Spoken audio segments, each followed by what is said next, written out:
요즘 K-드라마, K-팝을 거쳐서요, K-푸드, K-뷰티에 이르기까지 한국 문화가 세계적으로 많이 주목받고 있는데요. 얼마 전에도 K-팝 아이돌을 배경으로 다양한 한국 문화를 보여주는 K-팝 데몬 헌터스라는 애니메이션이 나와서요, 전 세계적으로 큰 흥행몰이를 하고 있습니다. 가장 한국적인 것이 가장 세계적인 것이 되고 있습니다. 그런 가운데 작년에 출간된 책 중에요, K-휴먼이라는 흥미로운 제목의 책이 있는데요. 이 제목 그대로 이렇게 전 세계적으로 K-컬처 붐을 이끄는 우리 한국인은 도대체 어떤 특징을 갖고 있냐는 겁니다. 이 책에서 저자 신광철 작가는요, 한국인의 중요한 기질적 특징 중에 하나로 한과 흥을 이야기합니다. 그러니까 한마디로 우리 한국인은 한과 흥을 가진 사람들이라는 거죠. 여러분, 한이 뭐죠? 한은 슬픔의 정서로서 가라앉히는 하향적 기질을 갖고 있습니다. 흥은요, 이와 반대로 기쁨의 정서를 일어나도록 하는 상향적 기질을 갖고 있습니다. 따라서 정서를 이 안으로 감추려는 한과 밖으로 내보내려는 흥은요, 겉으로 보기에는 같이 할 수 없는 기질 같지만 동시에 우리 한국인은 한을 흥으로 풀고 또한 흥에 열정적인 것처럼 한에 사무치는 그런 사람들이라는 거죠. 어떻게 보면 이런 한과 흥의 정서가요, 우리 한국 사람만의 매우 역동적이고 폭발적인 에너지를 만들어내는 겁니다. 그런데 아무래도 이 한의 정서를 가진 민족이다 보니까요, 우리 한국 사람들에게만 나타나는 특이한 정신질환이 하나 있습니다. 바로 화병입니다. 화병. 또 다른 말로는 우라병이라고 하죠. 한자로 다 불화자가 들어가 있죠. 가슴이 막 타는 것 같은, 속에서 불이 나는 것 같은 증세를 표현한 병명인데요. 여러분, 서양 의학에는 우울증이나 공황장애는 있어도 화병, 우라병 이런 거 없습니다. 이게 왜 그럴까요? 한번 생각해 보세요. 아까 말씀드린 그 한이라는 정서는 사실 강자의 억누름을 내가 표현하지 못하면서 느껴지는 응어리진 마음들이거든요. 예를 들어 죽어라 열심히 노동을 해도 굶을 수밖에 없는 이 가난에 대한 원망, 조선시대 왕족과 양반의 기세에 억눌려서 살아온 약자로서의 이런 억울함 등이 담겨 있는 것이 바로 한의 정서라는 겁니다. 그러니까 이거를 표출하지 못해서 생기는 병이 바로 화병인 겁니다. 한을 가진 민족이기 때문이죠. 그래서 여러분, 한의 민족인 우리 한국인들에게는요, 억울함이라는 것이 서구적인 억울함과는 좀 다릅니다. 영어로 억울하다를 굳이 번역하자면 뭐 unfair, unjust, it's not fair 등으로 표현될 수 있겠지만 이것은 다 논리적 판단입니다. 그 안에 정서적 의미가 담겨 있잖아요. 서구의 억울하다라는 표현에는. 그러나 한국인의 억울함에는요, 감정의 억눌림, 말하고 표현하지 못하는 분함이 담겨 있습니다. 그래서 한자로 억울하다가 누를 억자에 답답할 울자잖아요. 그래서 미국 사람이 보통 억울하다고 말하는 것과 한국 사람이 억울하다고 하는 것에는요, 사실 차이가 매우 큽니다. 자, 오늘 설교 제목이 뭐죠? 억울함입니다. 우리가 살면서 레몬과 같이 쓰고 신 인생의 맛을 경험할 때가 있는데 그 중에 하나가 바로 이 억울함이라는 거죠. 억울함. 살아오면서 내가 부당하게 판단받거나 대우받았다고 느낄 때 갖는 감정 말입니다. 그런데 과거의 어느 시점에 일어난 이 일로 인해 억울함에 계속해서 사로잡혀서 오늘을 힘겹게 살아가는 사람들이 생각보다 많다는 겁니다. 그냥 1, 2년 전에 일어난 일도 아닌 5년 전, 10년 전, 심지어 20년도 지난 일에 사로잡혀서 그때만 생각하면 억울한 거예요. 그래서 그 한 맺힌 억울함으로 오늘을 살아가는 사람들이 있다라는 겁니다. 너무 억울해서 속에서 막 불이 나고, 너무 억울해서 그때 일만 생각하면 잠이 안 오고, 너무 억울해서 내 감정이 뒤틀리고 터질 것 같은 그런 인생의 레몬을 맛보고 있는 분들 말입니다. When life gives you lemons. 오늘은 그 12번째 말씀으로요, 이 억울함이라는 인생에 쓰고 신 레몬을 겪고 있는 한 성경 인물을 통해서요, 우리 개개인을 향하신 주님의 음성에 귀를 기울였으면 합니다. 우리가 오늘 살펴본 인물은 바로 아들의 구테타로 예루살렘 성을 뒤로하고 도망치고 있는 다윗입니다. 벌써부터 이야기만 들어도 우라통이 나지 않아요? 다른 사람도 아닌 아들이 자신의 왕위를 빼앗고 아버지를 죽이고자 추격합니다. 그런데 엎친 데 덮친 격으로 도망치는 가운데 시므이라고 하는 사울의 친족이 나타나서요, 다윗을 저주하며 막말을 퍼붓습니다.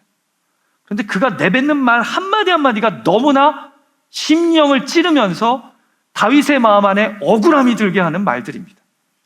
그래서 그가 시므이의 막말을 듣고 오늘 본문 12절에서 이런 말을 한 겁니다. 혹시 여호와께서 나의 원통함을 감찰하시리니. 무슨 말이에요?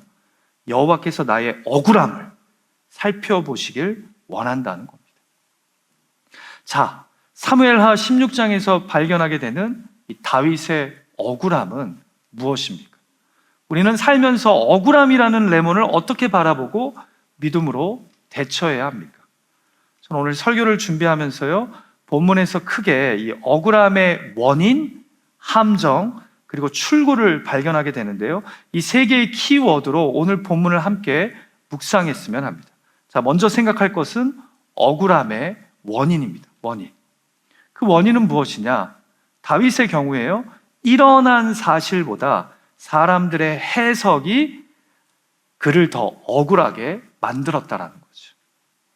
여러분, 우리가 서구식 관점의 억울함이 아닌 이 한국적인 억울함을 가진 사람들로서 오늘 본문을 보면요, 다윗의 억울함에는 팩트, 곧 진실보다 사람들의 소문이, 사실보다 사람들의 해석이 더 큰 영향을 끼쳤음을 보게 됩니다.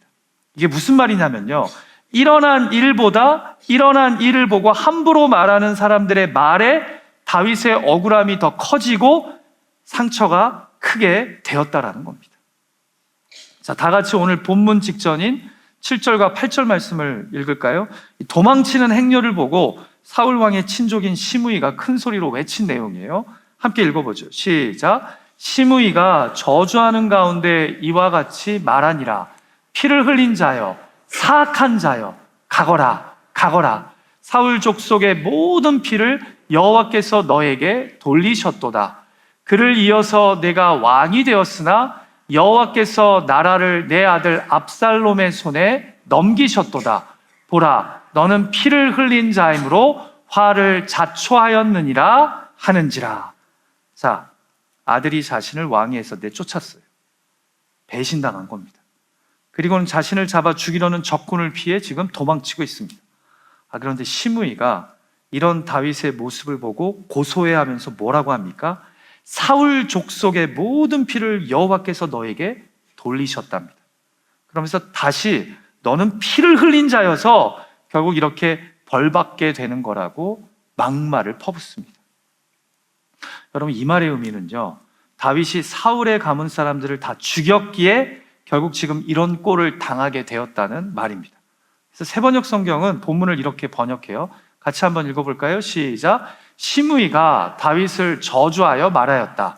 영영 가거라. 이 피비린내 나는 살인자야. 이 불안당 같은 자야. 내가 사울의 집안 사람을 다 죽이고 그의 나라를 차지하였으나 이제는 주님께서 그 핏값을 모두 너에게 갚으신다. 막 들으면서 좀 열불나지 않아요? 말을 너무 심하게 하잖아요. 그래도 왕인데. 여러분, 그런데 시므이의 이 저주는요, 맞는 말이 아닙니다. 다윗은 사울과 그의 집안 사람을 죽인 적이, 해한 적이 없습니다. 사울 왕과 요나단은요, 블레셋과의 전쟁에서 이 전사했지 다윗이 죽이지 않았어요. 심지어 그는요, 요나단과 맺은 언약을 기억하고 도망친 그의 아들 무비보셋을 예루살렘에 불러 살게 하고 매일 그의 식탁에서 함께 식사할 수 있는 은혜와 영광을 줍니다. 그게 다윗이었단 말이에요. 그러니까 다윗은 사울의 가문 사람들을 선대했습니다. 자, 그런데 지금 자신이 기가 막힌 상황에 처하게 되자 시므이가 일어난 안타까운 일을 보고 오히려 말도 안 되는 해석으로 그의 마음을 후벼 파고 있는 겁니다. 한마디로 잘 나갈 때는 조용히 있다가 그가 지금 도망다니는 어려운 상황에 처하게 되자 말도 안 되는 소문과 해석으로 그의 마음을 억울하게 만드는 겁니다. 난 그렇게 하지 않았는데, 분명히 내가 한 말이 아닌데, 시므이의 이 말이 얼마나 다윗을 힘들게 했을지 성경은 그 옆에서 시므이의 말을 듣고 있던 아비새를 통해서 보여줍니다. 한마디로 옆에 있던 사람의 반응을 통해 다윗이 얼마나 상처받았을지를 다시 보여주는 겁니다. 스루야의 아들 아비새가 왕께 여짜오되 이 죽은 개가 어찌 내 주 왕을 저주하리까 그의 머리를 베게 하소서 하니. 누가 열받았어요? 아비새가 열받았어요. 시므이가 자기의 주군인 다윗에게 하는 말을 듣고요. 사랑하는 예배자 여러분, 적지 않은 경우에 우리의 억울함은요, 진실보다 소문이 앞설 때 더 아픕니다. 일어난 사실보다 사람들의 터무니없는 해석 때문에 더 억울해집니다. 아니, 어떻게 보면 이미 일어난 일로 힘들어 죽겠는데 그 일에 대한 사람들의 잘못된 소문과 일방적인 해석 때문에 더 힘들어지고 더 억울해지는 겁니다. 내가 그렇게 한 적이 없는데, 나는 그런 말 한 적 없는데, 나는 정말 열심히 하라는 대로 했는데, 사람들이 자신이 당한 일에 대해 말도 안 되는 해석을 하고 잘못된 소문을 낼 때 우리 안에 억울한 마음이 드는 겁니다. 그래서 사실은 진실이 상처를 내는 것이 아니라 왜곡된 해석이 우리 영혼을 찌르며 원통하게 만드는 겁니다. 특별히 우리 한국 사람들이 이래요. 여러분도 살면서 이런 억울한 경험을 하신 적 있지 않습니까? 어떨 때 내가 정말 억울했던 것 같습니까? 내가 하지 않은 것을 했다고, 내가 말하지 않은 것을 말했다고 누군가 아무렇지 않게 소문을 내고 또 내가 가정과 일터에서 행한 일을 함부로 해석할 때, 내 가정과 일터에서 일어난 일을 함부로 말하며 소문낼 때 우리가 억울해하고 분해하지 않습니까? 자녀를 키우면서 비즈니스를 운영하면서 듣는 이런 소문과 평가들 때문에 말입니다. 제가 전에 한국에서 청년 사역을 할 때요, 한 청년이 예배가 끝나고 나갈 때마다 인사를 하는데 한 2달 동안 계속해서 얼굴색이 안 좋은 거예요. 심지어 제가 보니까 살까지 빠졌더라고요. 여러분, 예배 끝나고 나갈 때요, 아무리 시장하시고 바쁘셔도 제 얼굴 좀 보고 가세요. 그 얼굴 잠깐 보는 시간이 사실은 목양의 순간입니다. 그래서 제가 예배 끝나고 나가는데 따로 불렀어요, 그 청년을. 요즘 얼굴이 안 좋아 보인다고, 무슨 일이 있냐고.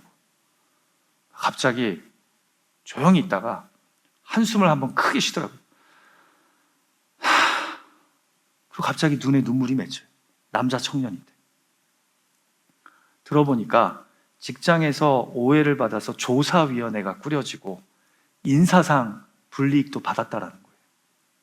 제가 무슨 일인지는 개인적인 일이기에 이야기를 안 하는데요, 근데 바로 이틀 전 금요일에 조사위원회 결과가 나와서 밝혀져서 자신이 잘못한 것이 아니라 오히려 피해자임이 드러났다는 거예요. 그래서 이제 좀 마음이 편해지고 있다라고 저한테 훌쩍훌쩍대면서 얘기를 하더라고요. 그런데 이 모든 과정을 쭉 이야기하면서 이 청년이 하는 말이요, 사실 제일 힘들었던 것은 오해받은 것이 아니라 이걸 가지고 사람들이 함부로 이렇다 저렇다 해석하고 판단하는 말이 제일 힘들었대요. 억울해서요. 조사 중이니까 나는 아무 말을 할 수가 없는데 사람들은 잘 알지 못하면서 내가 너 신입으로 왔을 때 그럴 줄 알았다, 뭐 들리는 얘기가 걔가 인상이 별로 안 좋았다, 온갖 해석을 하면서 조사위원회 결과가 나오기 전까지 사람들이 소문을 내고 함부로 해석을 하는 거예요. 그게 억울해서 2달 동안 기도하는데도 마음이 너무 답답하고 힘들었다는 거예요. 여러분, 살면서 정말 우리가 언페어하게 대우받을 때 있습니다. 말 그대로 정말 억울한 경우죠. 그러나 사실 우리가 느끼는 억울함의 제가 봤을 때 80% 이상은요, 언페어한 상황 그 자체보다 그 일에 대한 사람들의 해석과 소문을 들음으로 원통하고 억울할 때가 많습니다. 80% 이상은 그런 것 같아요. 오늘 본문의 다윗처럼 말입니다. 그래서 여러분, 우리가 마음을 잘 지켜야 돼요. 해석에 휘둘리지 말고 일어난 일에 집중해야 합니다. 그리고 제발 누가 해석하는 말 좀 당사자한테 전달하지 마세요. 그거 아주 미련한 행동이에요. 오늘 본문에서 누구나 시므이가 한 말을 들으면 열받죠. 막 우라가 터지죠.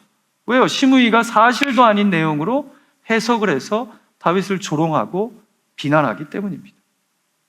우리 옆에 있는 분에게 한번 이렇게 고백했으면 좋겠어요. 쑥스러우면 스스로에게 하셔도 돼요. 억울하십니까? 마음을 지키십시오. 시작. 억울하십니까? 마음을 지키십시오. 일어난 일에 집중해야 되는데 그 일에 대한 해석과 소문에 우리가 마음이 빼앗겨지게 될 때 이 우라가 치밀어 오르게 된다는 거죠. 억울한 마음이 들게 된다는 거예요. 자, 두 번째로 우리가 오늘 본문에서 생각했으면 하는 것이요, 바로 억울함의 함정입니다. 함정. 그건 뭐냐? 억울함에 사로잡혀서 내 잘못을 부정해서는 안 된다라는 거예요. 여러분, 제가 사무엘하 말씀 중에서 오늘 본문을 참 좋아해요. 그래서 이전에도 오늘 본문을 가지고 다른 주제로 설교한 적이 있어요. 왜 이 본문을 좋아하냐면요, 누가 봐도 다윗이 억울하고, 심지어는 옆에 있는 수리아의 아들 아비새 장군이 봐도 이것은 시므이가 선을 넘는 무례한 모습, 무례한 말을 하고 있는데, 뜻밖에도 이 시므이의 말에 반응하는 다윗의 겸손한 모습이 우리에게 신선한 도전을 주기 때문입니다.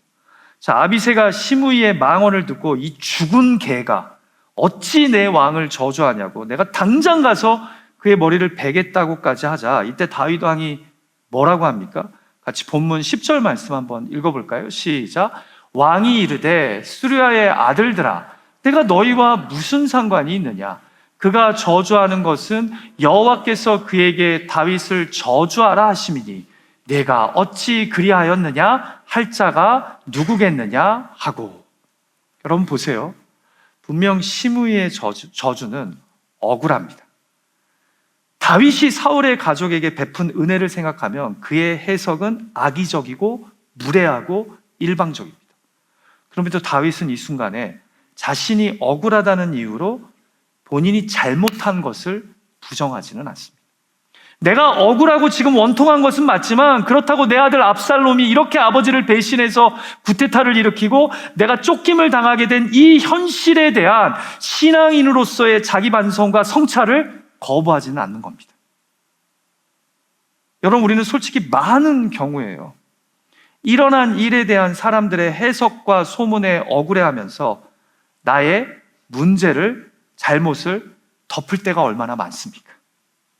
내가 억울하다고 이야기하면서 사실 내가 잘못한 부분들을 슬쩍 넘어갈 때가 있습니까? 없습니까? 여러분들은 어쩐지 모르겠지만 저는 제 안에 그런 모습들이 있더라고요. 사실 억울한 것은 억울해도 내가 하나님과 사람 앞에 잘못한 것은 잘못한 것이잖아요.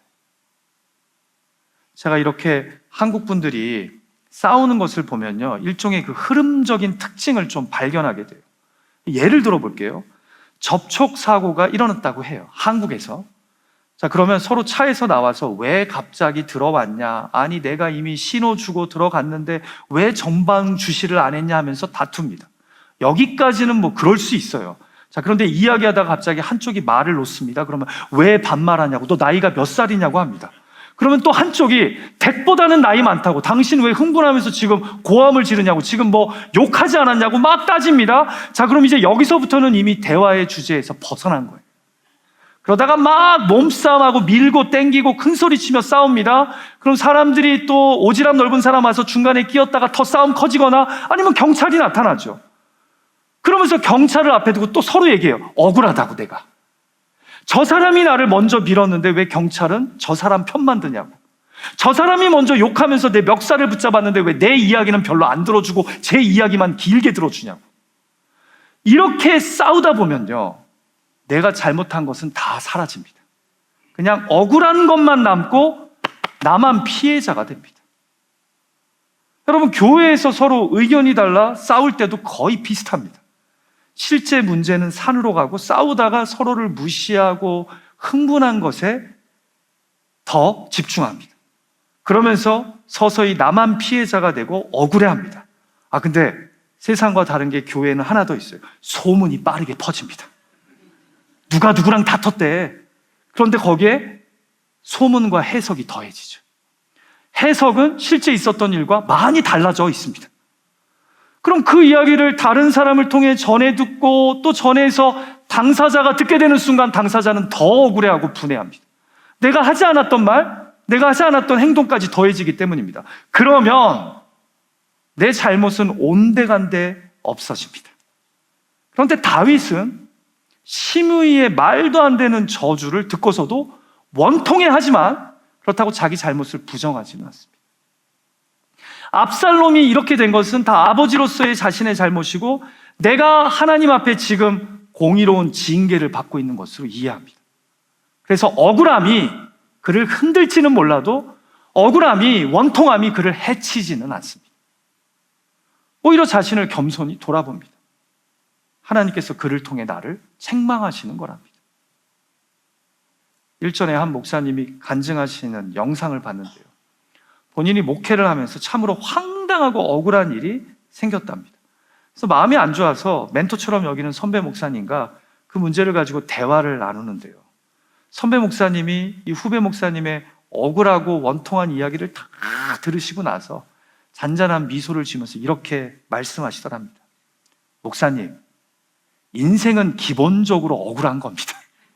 그런데 진짜 100% 억울한 건 예수님의 십자가밖에 없고 우리는 그래도 5%, 10% 아니 그 이상 우리의 잘못이 있을 때가 많지 않습니까? 그렇기 때문에 우리에게 100% 억울한 일은 없습니다. 우리들 중에 100% 억울한 인생은 없다라는 거예요. 예수님의 십자가 빼고는요. 솔직히 우리가 살면서 잘못하고도 안 걸린 것이 얼마나 많습니까? 오히려 그것에 감사해야지 내가 당한 황당한 일에 그렇게 억울해하지 마십시오. 선으로 오히려 악을 이기십시오. 그렇게 얘기해 주시고 곰곰이 생각해 보니까 진짜 내 삶에는 100% 억울한 일보다는 예수님의 십자가만이 100% 억울한 일이 아니었을까? 그리고 내가 잘못했음에도 넘어간 일도 많은데 왜 이거 가지고 내가 이렇게 열받아 하고 억울해하는 걸까? 사랑하는 예배자 여러분, 정말 그렇지 않아요? 우리에게 100% 억울한 일이 있을까요? 저는 안 그런 것 같아요. 제 삶을 볼 때. 내가 잘못한 것도 분명히 있죠. 압살롬이 저렇게 된 것에는 자식들 간의 갈등이 심화되었을 때 나몰라 했던 아버지 다윗의 무책임한 잘못이 분명히 있었습니다. 압살롬의 친여동생 다말이 이복형 암논에 의해 성폭행을 당했을 때 아버지 다윗은 이 모든 사실을 알고도 노하기만 했지 그 어떤 조치를 취하지 않았습니다. 가정의 가장임에도 불구하고. 그래서 결국 압살롬이 이복형인 암논을 죽이고 도망치는 끔찍한 일이 벌어진 겁니다. 아버지가 해결을 안 해주니까 자기가 해결을 해버린 거예요. 자, 근데 죽이고 도망쳤음에도 불구하고 아버지 다윗은 가만히 있습니다. 압살롬과의 이 묵힌 문제를 적극적으로 해결하려고 하지 않습니다. 그 사이에 압살롬은 결심한 거예요.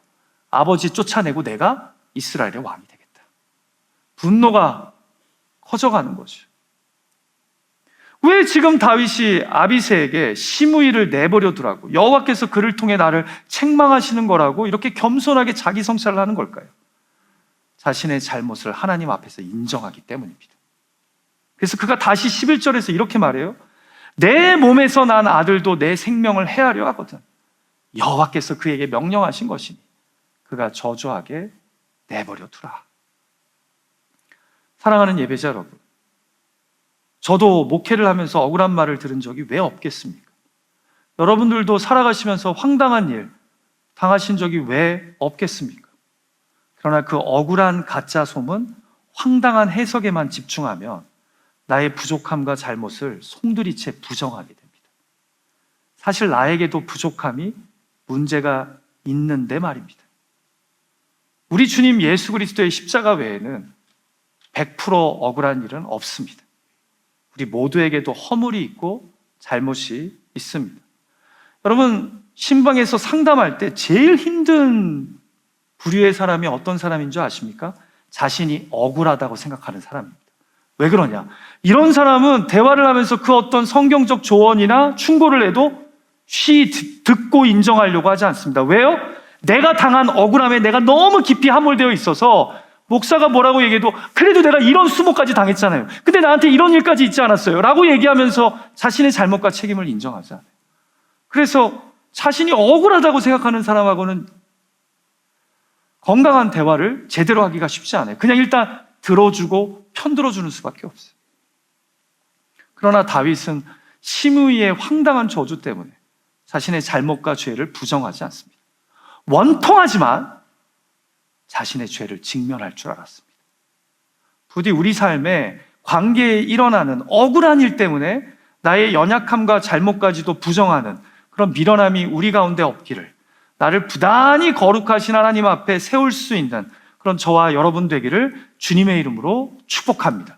그럴 때 억울한 가운데서도 우리가 오히려 회개로, 회복으로, 성숙으로 나아가는 기회를 얻게 된다는 거죠.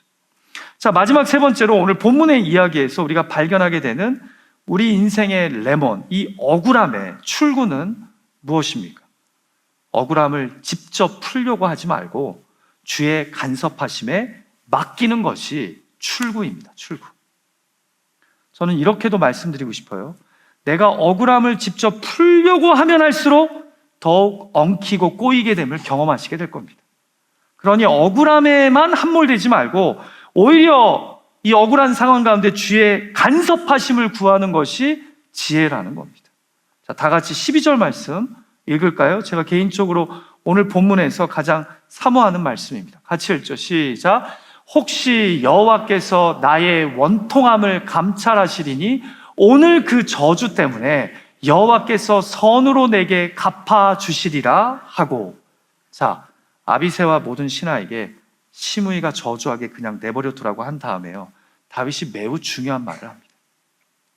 제가 본문을 풀이하자면 이런 뜻이에요. 혹시 아냐? 여호와께서 나의 이 억울함을 지켜보시고 오늘 그가 한 저주를 묵묵히 받아들이는 나를 기억하시고 나중에 좋은 것으로 갚아주실지. 아멘입니까? 사랑하는 예배자 여러분, 다윗의 이 고백에는요, 먼저 무엇이 있는 것 같아요?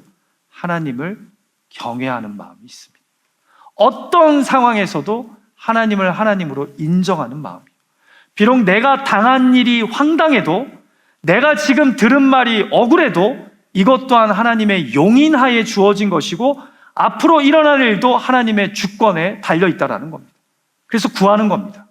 혹시 아냐고, 하나님이 내가 오늘 당한 이 원통한 일을 지켜보시고 주님 앞에 엎드리며 오히려 나의 잘못을 인정하는 나를 불쌍히 여기셔서 나중에 이 저주 대신에 더 좋은 것으로 갚아주실지. 멋진 고백이죠. 신앙이 있는 사람만이 할 수 있는 고백입니다. 이 억울한 상황을 주님께 온전히 맡기는 겁니다. 이를 갈면서 내가 다 밝히겠다, 해결하겠다 하지 않고요. 왜요? 내가 당한 일을 판단하시고 갚으실 권한은 내가 아닌 하나님에게 있기 때문입니다. 내 억울함에 대한 해석자와 해결자가 내가 아니라 하나님이시라는 거죠. 그리고 이런 신앙인다운 억울함의 출구로 그가 나아갈 수 있었던 중요한 이유는요, 그가 억울함의 함정에 깊이 빠지지 않았기 때문입니다. 내 잘못을 인정하고 내가 회개해야 함을 깨달은 자가 억울함의 출구를 찾을 수 있는 겁니다. 여러분, 왜 이런 말이 있지 않아요? 억울함을 당했을 때 밝히려고 하지 말라. 왜 그럴까요? 억울함을 밝히려고 하면 할수록 내 안에 원망하는 마음이 더 커지기 때문입니다. 우라가 더 치밀어 올라요. 이런 거죠. 어디서 이런 터무니없는 말이 나왔지 하면서 막 찾아다니고 수소문을 하면 할수록요, 더 많은 억울한 말들이 있었음을 알게 되고 그것을 들으면서 내가 더 열불이 납니다. 그럼 아예 인간에 대한 정남이가 떨어지죠. 그리고 더 중요한 것은 내가 이 억울함을 풀 수 있다고 생각하는데 아닙니다. 내가 풀려고 하면 풀수록 나를 오해하고 말을 퍼뜨리는 상대방은 더 열내는 나를 보면서 더 비난하고 공격할 거리를 찾습니다. 그래서 문제가 더 커져요. 자, 오해해서 듣지 마세요. 웬만한 자잘한 오해는요, 만나서 당사자들끼리 잘 설명하고 풀면 해결됩니다. 그러나 보통 어떤 일어난 일을 가지고 이미 황당한 소문과 억울한 해석을 만드는 사람들은요, 좀 작정하고 여러분들을 싫어하는 사람들이에요, 이미. 그래서 여러분이 풀려고 하면 할수록 그 풀려는 말과 행동 속에서 또 트집을 잡아서 공격합니다. 왜 애당초 first place에서 황당한 소문과 억울한 말들을 퍼뜨렸을까요? 이미 마음에 안 들기 때문입니다. 그래서 여러분들이 풀려고 하면 할수록 더 꼬이고 더 힘들어진다는 거예요. 그래서 아까 그 목사님 말처럼 선으로 악을 이기는 게 차라리 낫다라는 거예요. 여러분, 사실 이 12절의 멋진 다윗의 고백에서요, 제가 집중하고 싶은 게 있어요. 바로 동사입니다. 동사. 영어 ESV 성경으로 본문을 보면요, 이렇게 번역되어 있어요. It may be that the Lord will look on the wrong done to me, and that the Lord will repay me with good for his cursing today. 자, 보세요. 동사가 두 개가 나와요. The Lord will look on. 그런데 뭘 주님이 살펴보신대요? 뭘 지켜보신대요? Look on the wrong done to me. 내가 오늘 당한 억울한 일을 주님이 지켜보고 계시답니다. 그리고 또 The Lord will repay me. 무엇을요? Repay me with good for his cursing today. 오늘 시므이가 날 컬싱한 그 저주를, 그 저주한 것을 주가 들으시고 후에 나에게 좋은 것으로 갚아주실 것이다. 그러니까 하나님이 보고 계시고 하나님이 갚으신다. 하나님의 간섭하심을 지금 다윗은 구하고 있는 거예요.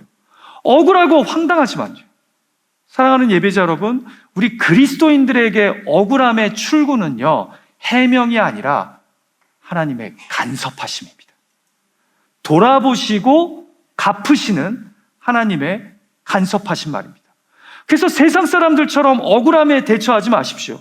그러면 그럴수록 내 심령의 평강과 감사는 사라지게 되어 있습니다. 내 예배는 망쳐지게 되어 있습니다. 오히려 그럴 때일수록 하나님의 간섭하심에 집중하십시오. 여러분, 아까도 말씀드렸지만 십자가가 예수님에게 얼마나 억울한 일이었습니까? 공간복음서를 보면요, 예수님은 체포되신 후에 거짓 증인들 앞에서 억울한 조롱을 당하셨고 또한 군인들에게 채찍에 맞으셨습니다. 잘못한 것이 하나도 없으심에도 불구하고 말입니다. 그런데 사복음서는 이때 예수님이 항변하지 않았음을 우리에게 알려줍니다. 강조합니다. 침묵하시는 예수님을 보며 심지어 신문하는 종교 지도자들이 무슨 말이라도 해보라고, 네가 진정 하나님의 아들인지 증명해보라고 유혹합니다. 그럼에도 예수님은 그의 억울함을 직접 풀지 않으시고 따지지도 않으시고 십자가에서 모든 것을 하나님께 맡깁니다. 하나님의 정의와 사랑을 붙잡습니다. 잊지 마세요. 억울함을 풀려고 하면 할수록 더 얽히게 되어 있습니다.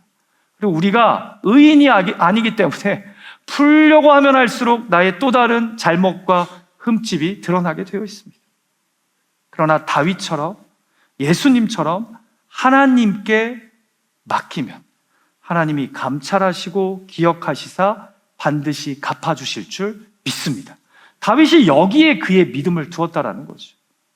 사실 다윗의 고백을 보면 혹시나 하나님이 갚아주실 줄 아냐라는 그러한 정중한 문구인 걸 보게 돼요. 왜 또 그가 이렇게 겸손하게 고백하는 걸까요? 내 잘못이 있어서 지금 이런 일을 당한다는 걸 알고 있기 때문이에요. 그래서 혹시 아냐, 주님이 후에 이것을 갚아주실지 라고 겸손하게 이야기하는 거예요. 여러분, 저는 다윗이 여기에 그의 믿음을 두었다고 생각해요. 그리고 저는 이것이 신앙이요 믿음이라고 믿습니다. 억울함을 이기는 길은 증명이 아니라 맡김입니다. 우리는 진실보다 해석에 더 아파하고 억울해합니다. 그리고 억울함 속에서 자기를 미화하며 끝내 스스로 억울함을 풀고 싶어 합니다. 하지만 하나님은 다윗을 통해 오늘 우리에게 말씀하십니다. 그 억울함 내가 알고 있다. 그러니 너는 주어진 길 겸손히 나만 붙잡고 걸으렴. 내가 때가 되면 판단하고 내가 갚아줄 것이다. 말씀을 마칠까 합니다. 오늘 성경은 아들에게 배신당해 도망가고 있는 다윗을 조롱하고 저주하는 시므이의 이야기를 통해 인생에 쓰고신 억울함의 레몬을 맛보고 있는 우리에게 도전하십니다. 무엇이 억울함의 원인입니까? 일어난 사실보다 사람들의 해석이 나를 더 억울하게, 원통하게 만듭니다. 억울함의 함정은 무엇입니까? 억울함에 사로잡혀 내 잘못을, 죄악을 부정해서는 안 됩니다. 마지막 세 번째로, 이 억울함의 출구는 무엇입니까? 억울함을 풀려고 하지 말고 주의 간섭하심에 맡기십시오. 그렇게 faithforward하며 억울한 인생길을 겸손히 그러나 지혜롭게 걸어가는 그런 저와 여러분이 되기를 주님의 이름으로 축복합니다. 같이 기도하죠.